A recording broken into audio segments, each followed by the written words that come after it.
جميعنا نختبئ، ولكل منا مكان وزاوية للاختباء. تعددت الظروف، تعددت الأسباب، تعددت أركان مخابئنا. لابد أن كل منا اختبأ مخبئنا، لكن ليس كهذا المخبأ. ونحن اليوم سنعرض عليكم مخبأ ربما لم يخطر ببال أحدكم، وربما خطر. اسمحوا لي أن أخاطبه، أن أخاطب هذا الشخص.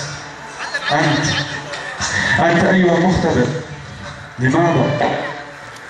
أخبرني لماذا؟ لماذا تصر على بقائك هنا؟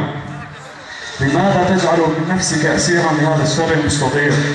لماذا تصر على حبس نفسك هنا؟ أتعبت نفسك كثيرا، وأتعبت من حولك أكثر وأكثر. أهدرت وقتك كثيرا، وأهدرت مالك أكثر وأكثر. أضعت عمرك، وأضعت رفقة الصلح أكثر وأكثر.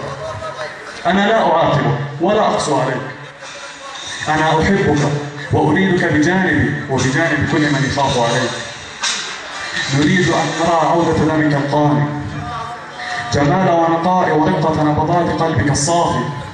لا نريد كرح الأزمات القلبية، ولا تحت إمرة المزاجية وتلك النفسية. نريدك ممتلئا أكسجينا لا أكسيدا. أرجوك وباختصار، نريدك أنت. أجل نريدك أنت، ونحن نثق فيك أنت، لأنك انتجبت.